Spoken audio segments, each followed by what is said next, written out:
Hello. Now, I'm sure that you, like me, are waiting to find out what's going to happen on the 26th of this month when all will be revealed about UFOs.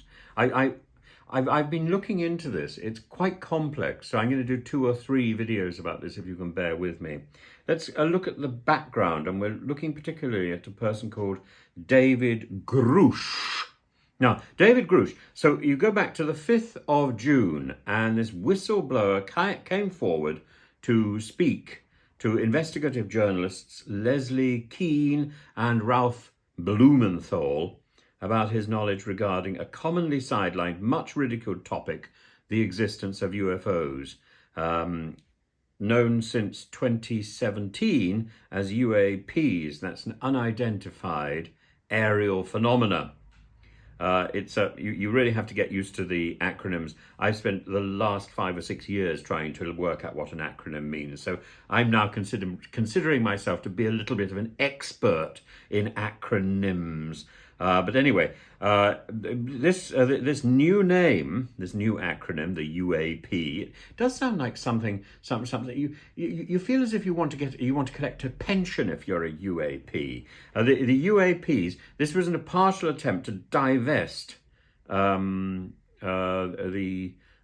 phenomena from the stigmata associated with the buzzword of UFO. Think conspiracy, lunacy, schizophrenia, rambling on about abductions, listless teenagers with too much time on their hands or in their hands. So the conversation resulted in a thorough, long read article published in the Debrief, but that wouldn't be news enough. Plenty of former military personnel have come out over the years as purported witnesses to special UFO programs, among them Louis Elizondo, the alleged former director of the Advanced Aerospace Threat Identification Program, which he criticized for excessive secrecy and internal opposition after quitting his position at the Department of Defense. What's unique about Grusch? Doesn't he sound like that character, the tree, in Masters of the Universe or whatever it's called? What's unique about Grusch? I am Grusch. What's unique about Grusch? Unlike Elizondo, who immediately began accepting interviews from media outlets and speaking from his subjective position as a private individual, now retired from the armed forces, Grusch made his bombshell claims through the proper channels. In fact, through those that ensured the utmost credibility for what he was talking about. Instead of running straight to the news media, Grusch initially passed the extensive classified information, as much as he could access, to the Intelligence Community Inspector General, as well as members of the Congress, claiming that it had been illegally withheld from oversight committees. He also filed a complaint which alleged that he had initially suffered illegal retaliation and threats for even attempting to disclose the confidential information.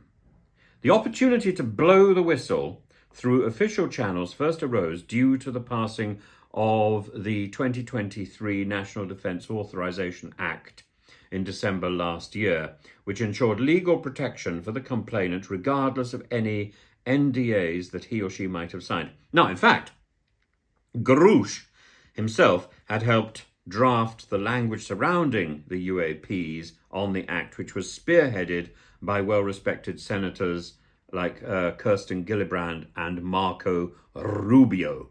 We will come back to those names later, so they're important, so we need to keep them in mind. Now, why did he have a hand in writing it? Well, because David Grusch, 36 years old, I sound like something out of a police report, officer of the National Geospatial Intelligence Agency, has served as the National Reconnaissance Officer's representative to the Unidentified Aerial Phenomena Task Force from 2019 to 2022, becoming its co-lead in 2021. Essentially, he had been assigned been designed. He had been assigned to the DoD to analyze satellite data for evidence of unexplainable phenomena and to report his findings. With a top secret clearance, he had access to all the necessary information, unlike, as he discovered later, the people supposed to be overseeing it all.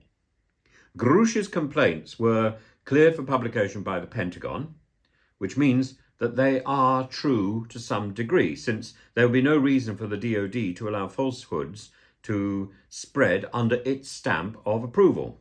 So, what are Grusch's claims?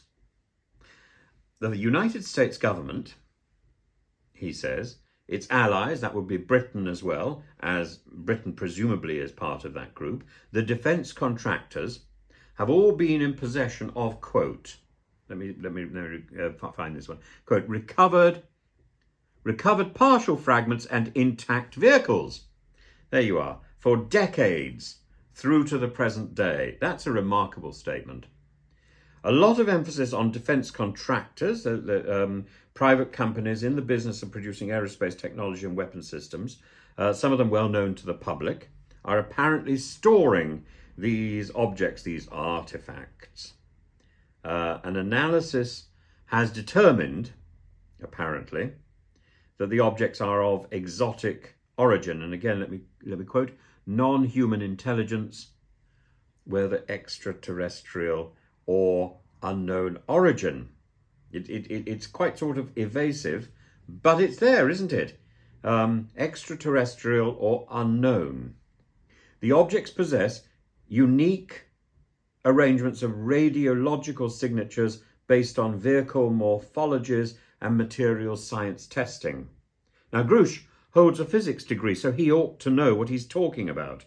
Grusch has ruled out the, quote, prosaic origins, that's the human-built origins or identities for these objects. But there's been, and another quote, a targeted disinformation campaign, of course there has been, by the Air Force for decades to, quote, discredit reporting sightings of unexplained objects in the public opinion.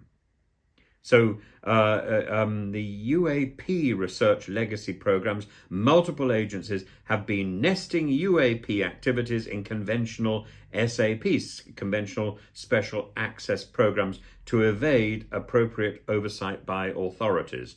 So a lot of cloak and dagger stuff going on. Now, the Arrow team, that includes Director Sean Kirkpatrick, have not been given the high-level clearance necessary to access information about these materials, rendering their investigatory activities deliberately futile by not providing them with the sufficient facts to do their job. It's actually a little bit like the whole subplot in the investigation into Oppenheimer that I was looking at yesterday. You know, if you don't give somebody the proper clearance to look at the information, how can you expect them to do their job? How can you expect them to, they are hampered, emasculated. A decades-long, publicly unknown Cold War for the retrieval, recovery, reverse engineering and exploitation of physical material has been raging behind closed doors against adversary nations to, quote, garner asymmetric national defense advantages in what is called an 80-year-old arms race. In the process of his investigation, Grusch has been approached by individuals currently on the UAP programs who disclosed their concerns regarding a multitude of wrongdoing and criminality, such as illegal contracting and suppression of information from qualified academic and industrial bases. It's shocking, isn't it, really? And it verges on the ridiculous, all this cloak and dagger, all this subterfuge, all this espionage. Well, the claims certainly have been taken very seriously by the people charged with examining the statements at last. Grusch's lawyer, representing his case, is himself the former ICIG, responsible for audits, inspections, investigations, now working with an independent legal group in Washington. And he wouldn't take on a case, would he, like this, unless he'd been faced with undeniable evidence that there was something there of importance. An unclassified version of the initial complaint, provided under oath, states that information has been illegally withheld, illegally concealed from Congress to purposely and intentionally thwart legitimate oversight of the UAP program. The ICIG found Grusch's complaint credible and urgent. That's significant. Several current members of the craft retrieval program spoke to the Inspector General in private to corroborate Grusch's claims. It gets more and more interesting. It looks like something is going to come out. Since its original filing, the complaint has been shown to multiple Senate and House members. A whistleblower reprisal investigation has been launched, and Grusch began communicating with congressional committee staff in private sessions to present proof of his accusations. The investigation is ongoing. Grusch, in the meantime, hopes this revelation as an ontological shock about being, and provides a generally uniting issue for nations of the world to reassess their priorities. If we are not alone, are we under threat? Are we being watched? Are we being helped? The implications. There's no shame in being Mulder. If what Grusch alleges is true, it seems that the X-Files may have unintentionally hit the nail on the head on this one.